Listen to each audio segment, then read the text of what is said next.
Saudações. Como eu havia prometido, eu estou abrindo o canal aqui para a Júlia falar sobre educação, né? E é um assunto sobre o qual ela se debruça muito, ela se dedica muito, ela tem bastante coisa para falar sobre isso, ela pesquisa muito sobre isso, sobre todas as questões relacionadas à educação. Então ela está sempre inteirada dessas coisas, ah, essa o documentário do Brasil Paralelo, que a gente assistiu junto, também a gente assinou, né, tem lá assistimos já algumas das entrevistas, essa questão de homeschooling, ensino à distância, métodos de ensino, o que funciona, o que não funciona, né? Então, eu acho que vai ser bem proveitoso. O canal tem essa questão sobre a família, da importância da família e essas relações entre pais e alunos, e, além de estar muito em voga, porque tem legislação aí para sair sobre o escola sem partido, aí o Olavo de Carvalho defende que tem que ser escola sem censura, e aí a gente está vivendo momentos muito terríveis para a educação, que a educação está entre os últimos lugares, né, assim, no mundo, e não sai disso, não consegue mais sair disso. Então, acho que esse debate é válido. Então, sem maiores delongas, Júlia, fique à vontade. Bom, acho que o Rafael, ele falou de vários tópicos, né? Mas eu vou fazer só um breve comentário. Na verdade, eu não vou abordar tudo, né, que ele falou. Eu só eu queria fazer um breve comentário para compartilhar algumas reflexões que eu tenho feito com relação a como se relacionam, né, sociedade e família com a escola, né, e como o momento que a gente está vivendo tem levantado algumas tensões, né, e tem frisado algumas tensões que já estavam presentes, né. Então, como vocês sabem, as escolas estão fechadas, né, e o que fez com que a maior parte muitas escolas tenham tentado se adaptar à nova situação através de aulas online, né? De qualquer maneira, o aprendizado ele está se dando dentro da casa dos alunos, né? E aí a gente tem diferenças, tem escolas que se adaptaram melhor, e outras escolas que não se adaptaram também, né? Mas, em geral, o que aconteceu é que a educação foi para dentro da casa das pessoas, né? Então, querendo ou não, os pais foram chamados a estarem mais perto ali da educação, né? E aí que essa questão, ela enfatiza, acho que duas coisas que estão muito em evidência nesse embate, que eu vejo que às vezes famílias e a sociedade às vezes está mais em guerra com a escola do que em cooperação, né? E eu acho que dois grandes pilares dessa questão é a figura do professor, né? A expectativa do que é essa figura e a expectativa que os pais têm que seja a função da escola, né? Então, com relação à função da escola, né? Um dos primeiros problemas que aconteceram quando a educação foi para casa, né, quando começou esse processo de educação à distância, que foi parcialmente implementado por muitas escolas, né? Lógico, as escolas não tinham condições de implementar uma EAD plenamente, porque isso demandaria uma plataforma própria, profissionais mais adequados. E então, assim, é uma tentativa, né, de EAD, né? Mas já transforma um pouquinho a visão de educação, né? Então, com relação à expectativa do que seria a função da escola, uma das primeiras coisas que aconteceu foi que, quando a educação foi para casa, muitos pais pleitearam um desconto na mensalidade, né? E daí que a gente pode pensar que qual que seria a função da escola. Então, pensando que esses pais, eles acham que muitos pais acham que seria justificável, né? porque a escola agora está em casa, porque eles se sentem incomodados de que eles estão fazendo boa parte do trabalho, né? Então, qual que seria a expectativa? Então, tirando a primeira infância, né, os mais novinhos que vão para a escola de fato para serem supervisionados, porque os pais têm que trabalhar, né? Na minha opinião, a EAD serviria muito bem para os alunos que já são alfabetizados, que precisam estudar o conteúdo de fato, né? Mas a gente vê que muitos pais parece que consideram ainda que ao não os alunos não estarem presencialmente ali, né, a escola perdeu uma parte considerável do seu papel. Então a gente tem sim evidências de que muitas pessoas consideram que estar presencialmente, fisicamente na escola é importante, né? Então o papel da escola sim, para muita gente tem a ver com essa coisa de socializar, tem a ver com estar sob supervisão dos professores, sob supervisão de alguém, né? O que para mim é um pouco talvez equivocado, né? E muito além da questão de educar versus ensinar, né? Então tem aquele velho debate de a escola deveria só ensinar a matéria, enquanto os pais deveriam educar, né? Então tem todo esse debate. Por outro lado, a gente tem o debate de qual seria o papel do professor, né? E aí, como o Rafael citou, a gente tem esses projetos como Escola Sem Partido, que questionam que professores estejam tentando fazer doutrinação, né? Tentando usar o seu o seu lugar ali, né, de destaque na frente de uma sala, na frente dos alunos, para passar viés ideológico, etc., né? E aí isso também se modificou um pouco agora nesse momento de educação à distância, porque os professores estão muito mais expostos, já que qualquer um pode ver sua aula, né? Se você está dando uma aula online, se você gravou, se você está dando ao vivo, o pai pode estar ali, ele pode estar olhando, né?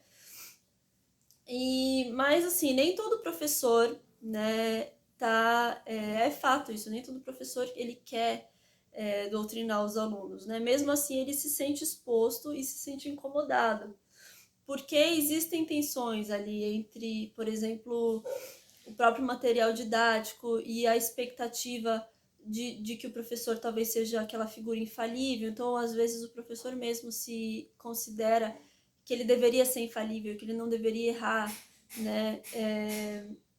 Os pais, às vezes, têm essa expectativa. Muitos pais, às vezes, adicionada a essa questão de estarem procurando uma brecha para pagarem menos, né? Muitos pais às vezes ouvem ali já tentando pegar algum erro do professor, então é muito mais do que a questão de doutrinação.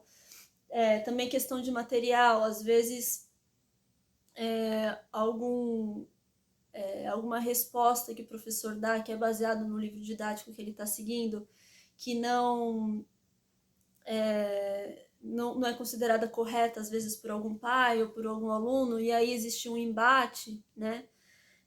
Entre o pai ou o aluno e o professor com questionamentos, e o professor acaba ficando numa situação complicada, porque se ele continua no embate com os pais, ele está se indispondo com os pais, mas se ele admite que o livro didático está errado, porque ele deu aquela resposta que estava ali no livro didático e talvez não fosse a melhor resposta, ele vai talvez se indispor com a escola, porque ele está questionando o material que a escola escolheu muitas vezes. E outra coisa que acontece nesse embate, né, dos pais ou alunos contra o professor, o professor é uma figura que está diante de 20, 30 alunos, né? E 20, 30 alunos que têm maneiras diferentes de pensar, e tem pais com maneiras diferentes de pensar. Então, às vezes, você responde para um porque você está tentando agradar aquele pai e você desagrada outros três, né? Então, como eu estava conversando com o Rafael ainda esses dias, né? esse embate, às vezes, ele vai contra os próprios interesses dos pais, né? Porque quando você parte do princípio, por exemplo, desses projetos como Escola Sem Partido, né? Que visam, que partem do princípio de pais e alunos prestarem mais atenção no que os professores estão dizendo e serem combativos, né?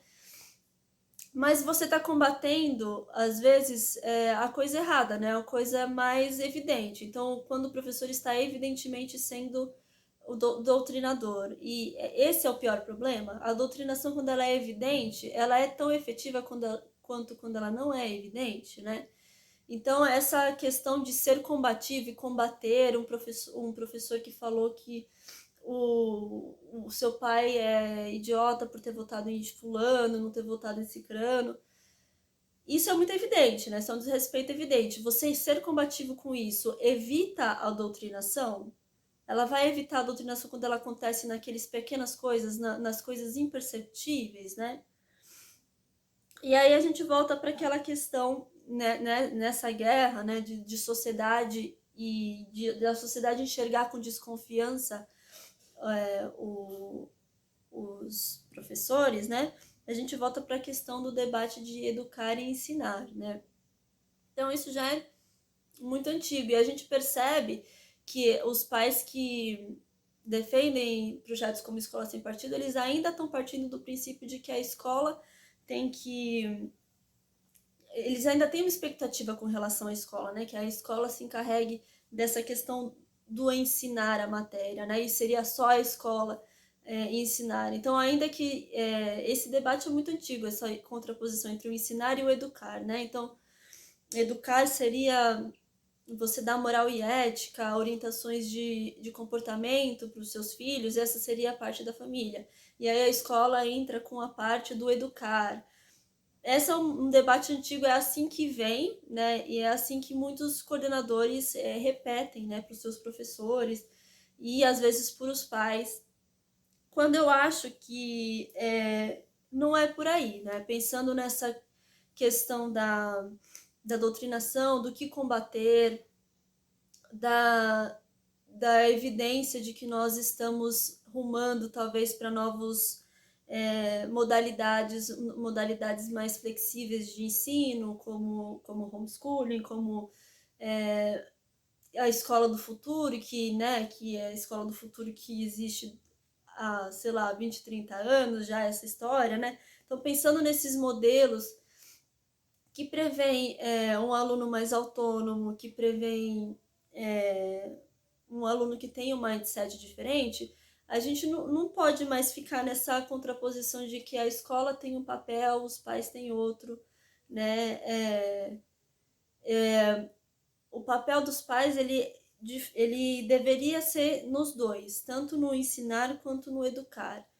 Porque é virtualmente impossível é efetivamente impossível você preparar, você discutir ou você combater todos os professores que viessem com uma ideia que você não concorda como pai. E ainda que o professor se adequasse ao que você pensa, talvez ele não se adequasse ao que os pais de outras 5 pessoas, né, na sala pensam, né? Então, um professor que se coloca como educador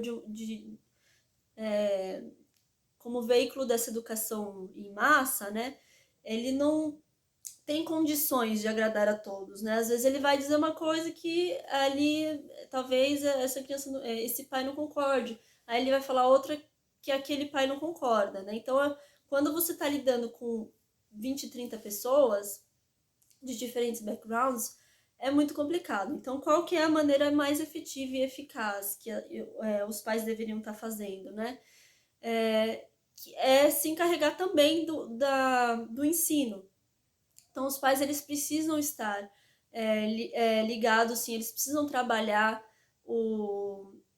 a capacidade dos filhos de reconhecerem o que é uma informação que é legal, uma informação que não é, uma informação que é válida, uma informação que não é, porque eles vão se deparar com diferentes opiniões, com diferentes maneiras de contar a mesma história, né, durante a educação inteira deles. Então, é muito importante que eles estejam preparados para lidar com diferentes opiniões, de opiniões às vezes conflitantes, né? E entenderem que às vezes você gerar uma discussão e um embate ali, talvez você ganhe uma pequena batalha ali, talvez você faça o seu professor mudar de ideia ou dizer que ele estava errado, mas isso não muda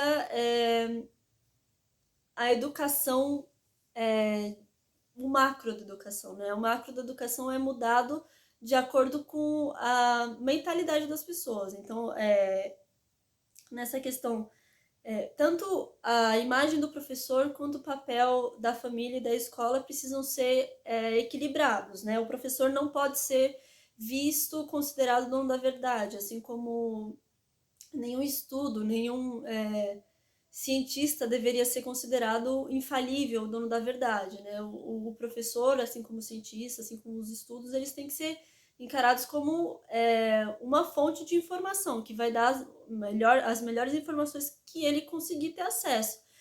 De modo algum, o professor vai conseguir ter acesso à totalidade das informações sobre qualquer assunto, né? Então, a criança precisa já ir para a escola preparada para entender que existe duas coisas. Existe a informação que aquele professor tem condições de te passar, a informação que ele vai cobrar que você diga ali na prova, e outras informações, né? E o macro, e o que é mais adequado, muitas vezes, da perspectiva da família. Então, a família tem que estar sempre de olho para cuidar que a criança seja capaz de absorver a informação da maneira que a família acha adequada, né? Então a mudança tá aí, né? Tá em enxergar o professor se adequar a uma imagem que seja mais positiva, né? Que seja mais tranquila também, e as famílias tomarem as rédeas, assim, de fato, também do ensino, e não só a educação, né? Que foi algo que as famílias foram obrigadas a fazer nesse momento, né? E não sem reclamações, né? Então, o que me assusta é que, num primeiro momento, eu senti que poderia ser uma coisa super interessante, né, para as pessoas repensarem, e que era uma grande chance, porque eu sou uma grande defensora do EAD, né, para a etapa de quem já tem alfabetização, né, as crianças é outra história, porque a tecnologia pode até interferir no, no, no desenvolvimento, né, então uma vez eu conversei com uma fonoaudióloga que falou que pegava muitas crianças com problema de processamento auditivo, né? Processamento auditivo não é o problema de ouvir, é o problema de entender o que está ouvindo sem ver as coisas, sem nenhum suporte visual. E ela atribuía a crescente dificuldade das crianças, né? A gente na escola pega muitos casos assim.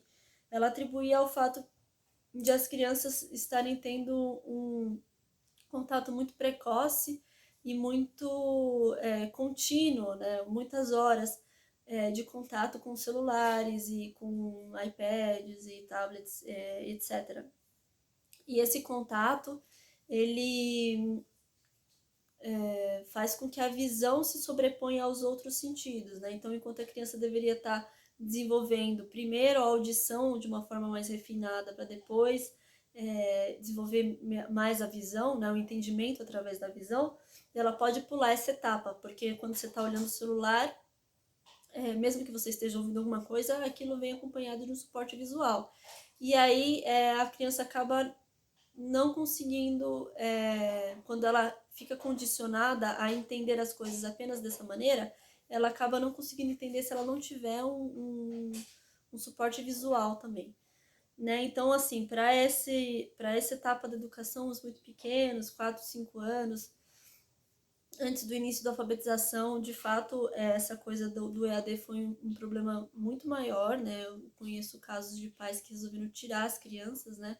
De fato, nesse estágio, a escola vem como um lugar que vai tomar conta daquela criança, que vai ajudar lá a desenvolver o sistema motor, né, o sensorial.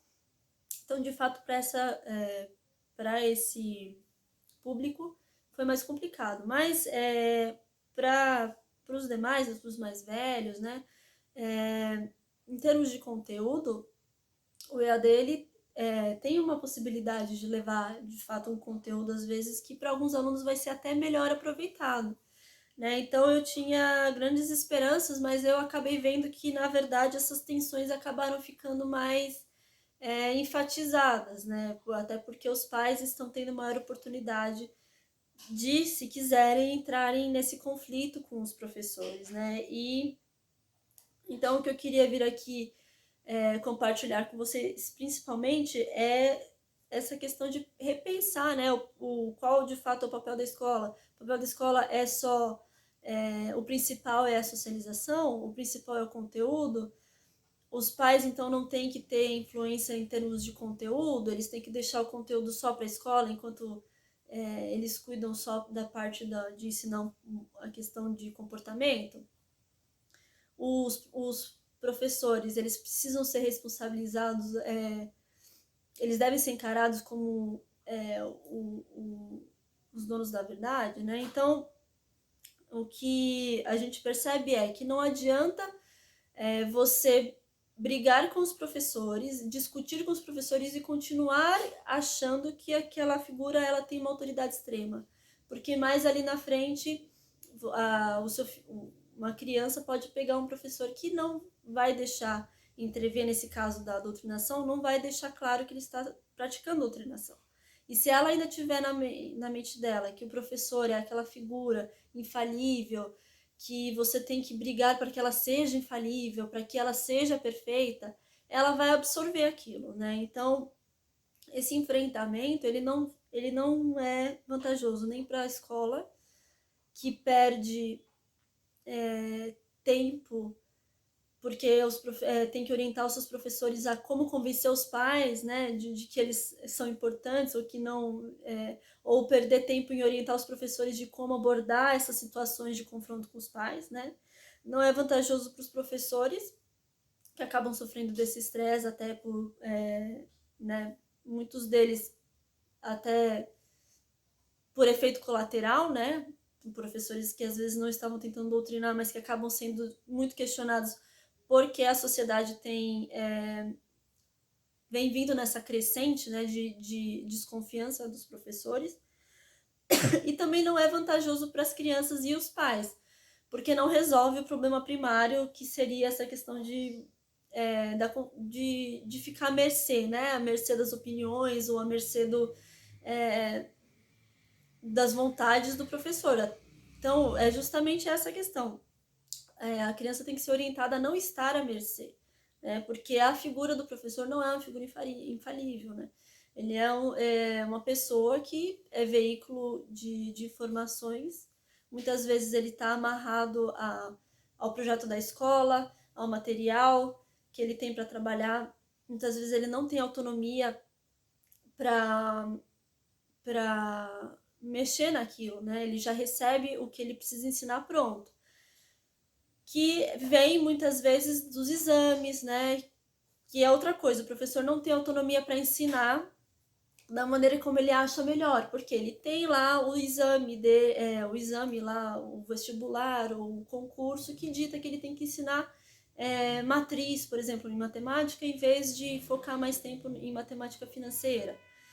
Então, esses são questionamentos que os próprios professores se fazem, e às vezes a sociedade vai cobrar o professor quando ele também já está se questionando, né? Então, eu acho que essa guerra acaba ficando nas instâncias erradas, né? Então, tudo isso para dizer para vocês que o que eu consigo observar com relação a esse momento é que mais do que nunca fica evidente que o papel da família é essencial, não só na educação, como no ensino também do conteúdo, né? Ou na preparação da mente da criança para receber aquele conteúdo, né? E que que a gente precisa repensar, né, um pouquinho essas coisas, pensando no futuro de como que essa educação vai ser e também pensando um pouco num perfil de aluno que seja mais adequado também à flexibilização do ensino, que é uma coisa que a gente tem vislumbrado, né? Então a gente não pode ficar só, não é tão interessante ficar só cobrando do professor, só cobrando da escola, né? Até porque a gente vê a diferença enorme que fez o apoio dos pais na hora de organizar o estudo das crianças, na hora de fato sentar com elas nesse momento, né? Então, alunos que se sentiram muito mais à vontade, tiveram um rendimento muito melhor nesse momento, né, de pandemia, fica evidente que a família está muito mais ali do lado, né? Então é isso, acho que eu quis trazer um pouquinho dessa questão justamente porque a gente tem falado em algumas lives sobre a importância da família, chegamos a falar sobre os clássicos, né, introduzir clássicos, essas coisas. Então eu achei que podia ser interessante, né? Então, chegou no final? Então, assim, eu acho que eu agradeço a Júlia. Ela, na verdade, ela tem bastante conteúdo, né, ainda para passar sobre isso, mas acho que esse é um bom primeiro vídeo. Eu estava ouvindo lá, eu estava fazendo minhas coisas lá, mas do que eu ouvi eu gostei. Eu quero fazer alguns comentários sobre isso, né, ainda. Deixa eu virar aqui um pouco para mim. Eu quero fazer alguns comentários sobre isso ainda, mas aí eu vou reservar para live, né? Então eu vou tentar fazer esse vídeo, postar esse vídeo antes da live. Essa é a minha ideia, pelo menos. Já faço a estreia. Em seguida eu faço a live. Eu só quero deixar como aqui no, pelo que eu estava ouvindo, eu acho que você chegou a abordar você chegou a abordar a questão de homeschooling, essas coisas não? Só muito por alto. O que você abordou sobre homeschooling? Não Só muito, só a não questão muito, do ensino só à a distância, questão né? que Porque ele pode contribuir, mas você é, por- pode porque, detalhar mais. porque o ensino à distância é uma coisa que eu acho que ele vai acabar sendo interessante, ele vai acabar entrando na vida das pessoas, principalmente nesse contexto de muitas famílias que estão tão desconfiadas que querem colocar o homeschooling. E eu acho que o ensino à distância pode acabar sendo um bom apoio, né, para os pais que querem esse maior controle, né, sobre o ensino dos filhos. Ou até para pais que às vezes tem situações de pais, por exemplo, agora tem as pessoas acabaram saindo um pouco da cidade, também pessoas que estão em outras localidades. Isso também é Sim, interessante, né, o sim. EAD? Sim, mas eu acho que é uma coisa que vai perdurar para depois dessa crise toda. Sim. Não exatamente no contexto que a gente está vivendo agora, mas acho que vai. E o que eu queria deixar é com relação ao embate de pais e alunos, pais e professores, é o seguinte, que eu converso às vezes com a pastora, tem uma pastora que mora aqui perto, né? E a gente conversa bastante, é uma senhora já, né? E ela é formada na Unicamp. Ela não, só que ela não acredita na teoria da evolução. E aí e ela falando, olha, o duro é que eu passei a faculdade inteira, né? Ela é formada em biologia? E ela passou a faculdade inteira, né? Não, assim, tendo e ela teve colega dela que, na época, isso, imagina, 30, 40 anos atrás, né? Que chegou a ser repreendida, né? E fortemente por professor, de tomar nota baixa e tudo mais, falando que era inaceitável. Ela falou, ainda bem, só que ela é pastora, então ela achava que era contra, né, a Bíblia. Não, você vê que não é todas as vertentes que defendem isso, a Igreja Católica, por exemplo, não, também não. Mas, enfim, só para chegar nos finalmente.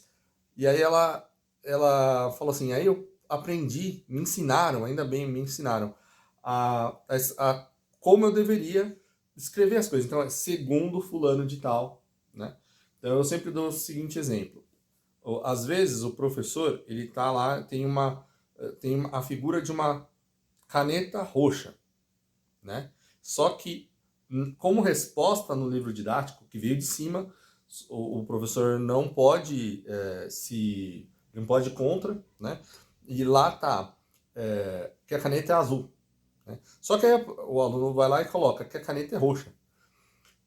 E às vezes o professor ele não tem, ele se sente na necessidade de colocar a resposta que está no livro didático, né? De defender o que está no livro didático, porque foi uma imposição de cima.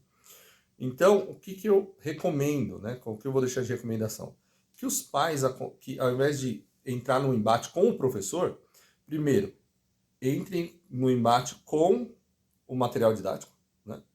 E, né, então vai atrás dos materiais didáticos para demonstrar onde que os materiais didáticos estão errados e tudo mais, se possível.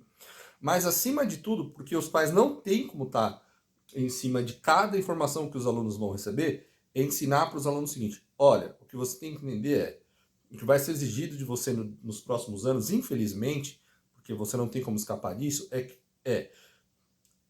que você tem que dar a resposta que está lá, a resposta oficial. Então você ensina assim, ó, segundo o livro da professora, a caneta é roxa. Para Entendeu? efeitos de prova, a caneta vai ser roxa. Para né? efeitos Mas de... você não precisa acreditar que a caneta é roxa. Só que você não precisa acreditar que a caneta é roxa. Eu acho que acaba sendo um bom conselho, né? Porque não é, de fato, você não vai conseguir controlar cada interação com cada professor da vida do seu filho. Sim, é que nessa questão de doutrinação. Aqueles vídeos que revoltam a população, né, do professor falando abertamente sobre isso é só uma pontinha, assim, da questão. O Tá? mais grave é o que está por trás, É, o que não parece doutrinação. o que não parece doutrinação, né? E eu até tenho exemplos para dar, mas eu vou deixar isso para live ou para outra ocasião. Então eu agradeço, Júlia, muito obrigado. Pelo que eu pude ouvir, foi muito bom. Espero que vocês tenham gostado. Espero que tenha dado para entender. Eu não tenho muita prática, mas estou tentando. Ela fica super nervosa, tanto que... Mas acho que foi bem. Pelo que eu ouvi, foi bem. Vou descobrir depois quando eu estiver assistindo o vídeo. Se vocês estiverem vendo, quer dizer que passou pela censura. Então, eu vou encerrando por aqui. Peço que vocês inscrevam-se no canal, curtam, compartilhem. Eu gostaria de ver, né, esse debate continuando. Então, se vocês têm alguma opinião sobre isso, deixem nos comentários e a gente vai abordar na live, que espero que seja logo mais. E é isso. Obrigada por assistirem, por estarem conosco. Né? Tchau!